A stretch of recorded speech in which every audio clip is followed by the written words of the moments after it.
नमस्कार। प्रांजल ज्ञान गंगा में आप सभी का स्वागत है। कल हमने संक्षिप्त महाभारत में द्रुपद का पराभव की कथा को पढ़ा था। आज हम युधिष्ठिर का युवराज पद, उनके गुण प्रभाव की वृद्धि से धृतराष्ट्र को चिंता, कड़िक की कूटनीति की कथा पढ़ेंगे, जो कि इस प्रकार है। वैशंपायन जी कहते हैं, जन्मेजय द्रुपद को जीत लेने के बाद 1 वर्ष बाद राजा धृतराष्ट्र ने पांडुनंदन युधिष्ठिर को युवराज पद पर अभिषिक्त कर दिया। एक तो युधिष्ठिर में धैर्य, स्थिरता, सहिष्णुता, दयालुता, नम्रता और अविचल प्रेम आदि बहुत से लोकोत्तर गुण थे। दूसरे, सारी प्रजा चाह रही थी कि युधिष्ठिर ही युवराज हों। युवराज होने के अनंतर थोड़े ही दिनों में धर्मराज युधिष्ठिर ने अपने शील, सदाचार और विचारशीलता के द्वारा प्रजा के हृदय पर अपने सद्गुणों की ऐसी छाप बिठा दी कि लोग उनके उदार पिता को भी भूलने लगे। इधर भीमसेन ने बलराम जी से खड्ग, गदा और रथ के युद्ध की विशिष्ट शिक्षा प्राप्त की। युद्ध की शिक्षा पूरी हो जाने पर वे अपने भाइयों के अनुकूल रहने लगे। कई विशेष अस्त्र शस्त्रों के संचालन में फुर्ती और सफाई में उन दिनों अर्जुन के समान कोई योद्धा नहीं था। द्रोणाचार्य का ऐसा ही निश्चय था। उन्होंने एक दिन कौरवों की भरी सभा में अर्जुन से कहा, अर्जुन देखो, मैं महर्षि अगस्त्य के शिष्य अग्निवेश्य का शिष्य हूँ। उन्हीं से मैंने ब्रह्मशिर नामक अस्त्र प्राप्त किया था, जो तुम्हें दे दिया। इसके जो नियम हैं वे तुम्हें बतला चुका हूँ।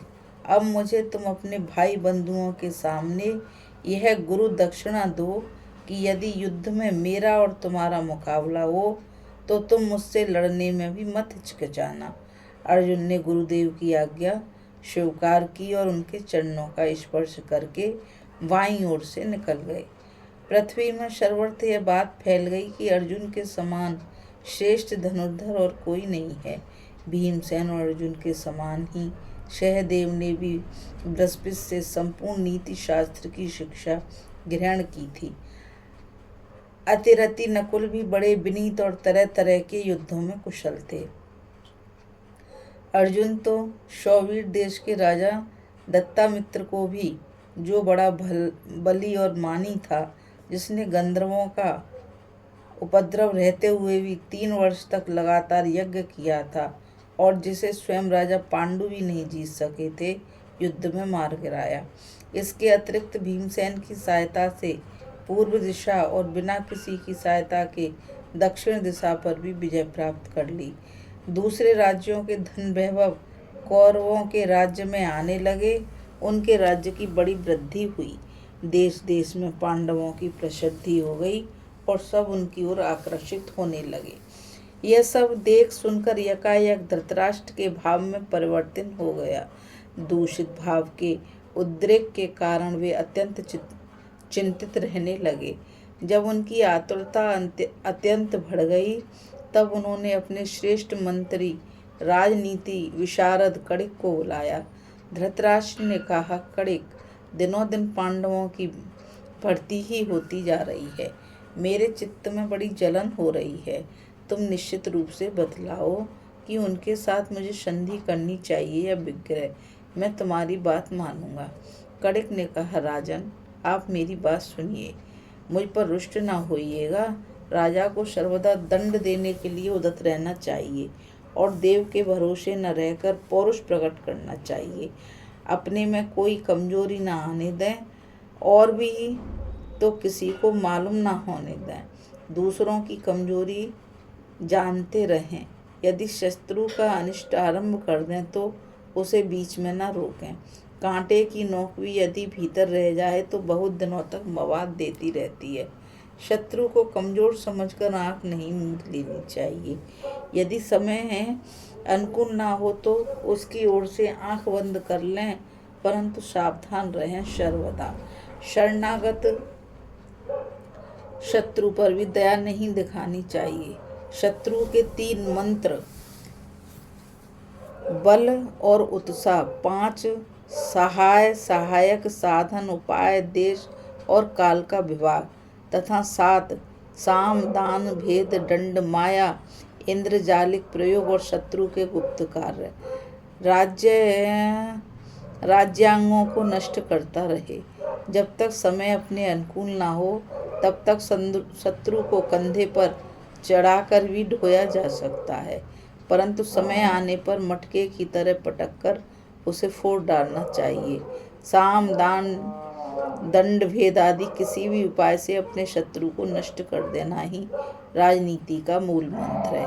धृतराष्ट्र ने कहा, कड़िक, साम दान भेद अथवा दंड के द्वारा किस प्रकार शत्रु का नाश किया जाता है, यह बात तुम ठीक ठीक बताओ।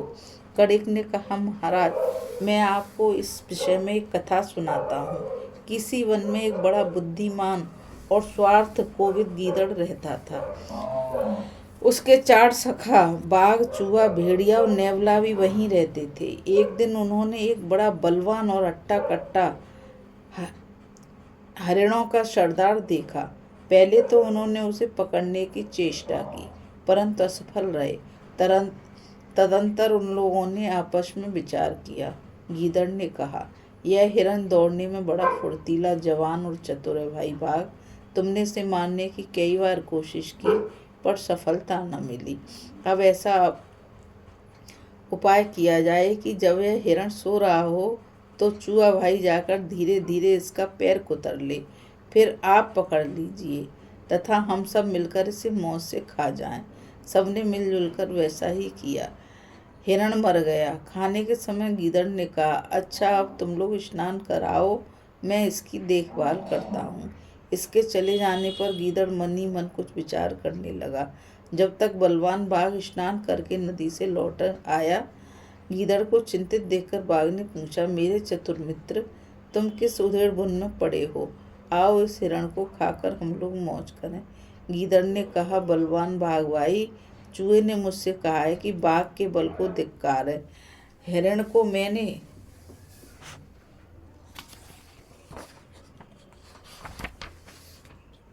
मारा है, आज वह बाघ मेरी कमाई खाएगा।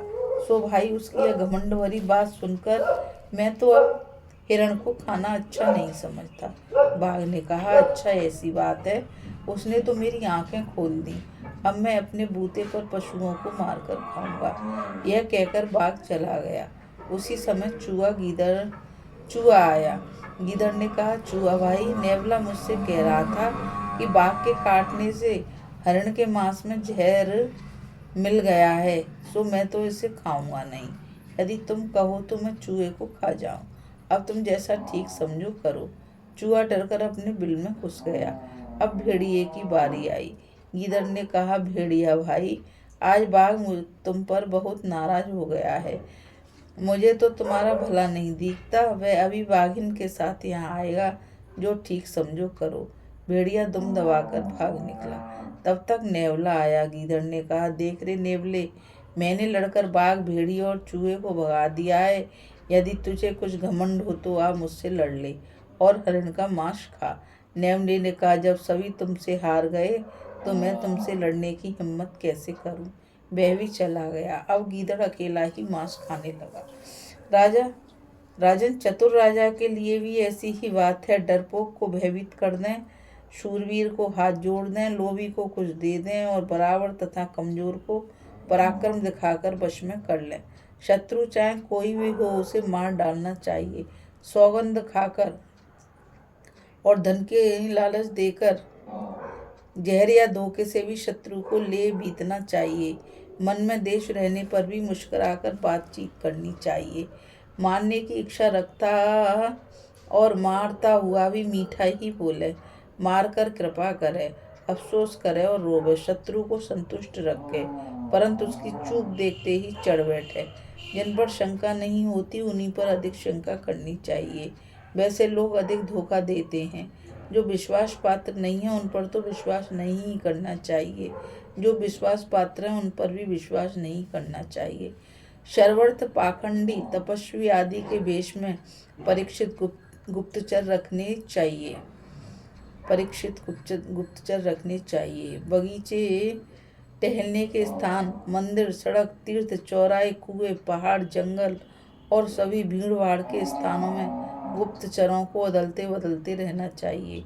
वाणी का विनय और हृदय की कठोरता, भयंकर काम करते हुए भी मुस्कुराकर बोलना, यह नीति निपुणता का चिन्ह है।